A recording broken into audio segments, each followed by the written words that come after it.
everybody, this is DJ Ty from agiprodj.com here at NAMM 2009, and I am with Elliot Marks from Audio Innovate, and he is the creator of the famed AEM100, AEM100i mixer, and now the Innofader.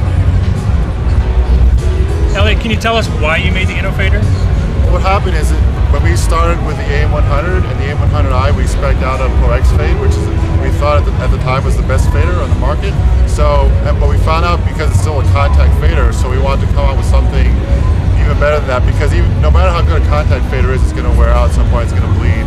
And even in the Pro X fade, you can clean it, but a lot of DJs don't want to bother with cleaning a fader that much. So we figured there's room for on the market for a very, very good fader, and at the time, all people DJs had were like the Rain, the Eckler faders, so that gave them less options. So we wanted to give DJs an option to put a really good fader, a very strong fader with all the options they need, with a cutting control, a tension control, and make that something they can put in any mixer, not just have to buy a Rain or an Eckler or something like that.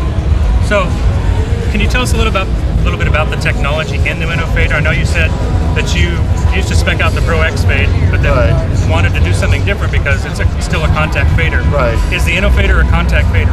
Well, the Innofader is a non-contact fader, and it's confusing for people because some people think it's an optical fader, some people think it's a magnetic fader. It's none of the above. It's actually a different technology. It's a new technology. It's a capacitive-based technology. It's actually a very similar technology to what you have like on a laptop computer with a mouse pad, where it senses the capacitance of your body. So, but instead, it's all built internal to the Innofader. It's something inside the Innofader. So what happens is that there's actually metal parts that are moving on top of each other, but they're not touching. So it's a non-contact fader.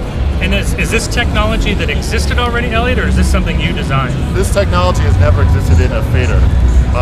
And the technology of capacitance has been around for years. It's just a question of trying to make it work in a package this small. So you being an engineer were able to take that technology, adapt it to a DJ crossfader, and make this incredible Innofader. Right, exactly, yes. Awesome. All right.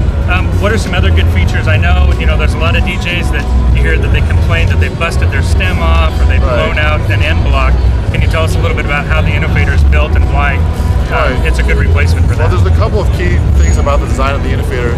It's important for a non-contact fader not just to make it so that it doesn't wear out, but also so that it's reliable, so it won't actually break on somebody. Because there's some faders people think, oh, it's going to last me a couple million cycles, but that doesn't mean anything if the stem's going to break off or it's going to bend or if the blocks are going to break off or whatever.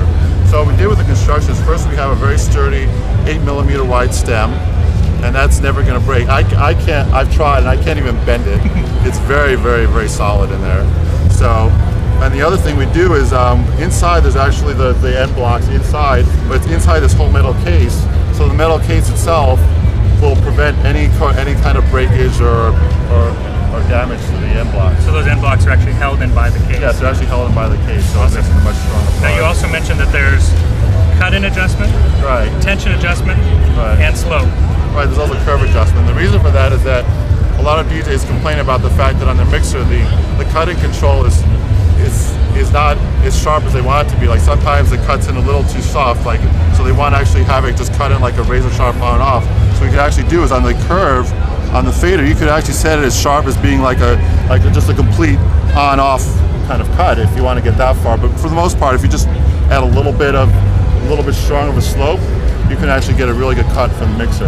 Right, so it's not that other people's faders were bad, but you brought something to the market where a DJ can just make their investment, their mixer, that much better. Right, because I mean the main thing DJs complain about when they say this mixer sucks, actually the mixer's pretty good. It's just they got the mixer and then the fader went bad.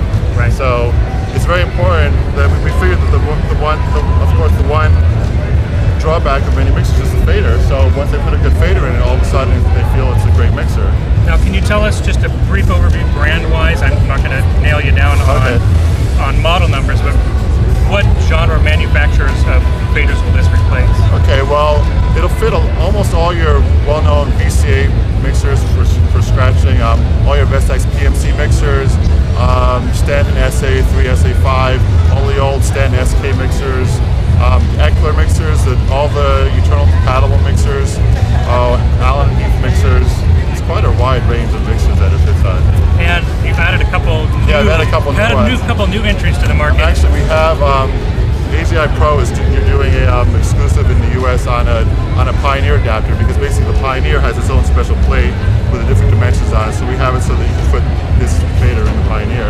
And we also have a whole adapter kit including a electronic adapter for the Rain TTM 57 and 56. So and in the beginning we didn't think it was necessary because everyone said the Rain faders were really good, but some people want a different feel. They like the feel of the Innofader. They want to put in the Rain mixer. Right. Yeah. People commented about that little dip that the Rain fader's got, and if they want something that's if they want a different option, you're giving it to them. Right. So. Exactly. Yeah. Awesome. Okay. Elliot, thank you so much for spending the time with us here at NAMM 2009. Thank you. This guy is a genius. He's made some amazing stuff. I talked to him outside of the shop. Elliot's great. Check out audioinnovate.com, agiprodj.com, Innofader.com. Like Elliot mentioned, we're exclusive dealers for the Pioneer DJM 800 replacement fader. And when you go and spend $1,700 on a mixer, this just makes it that much better.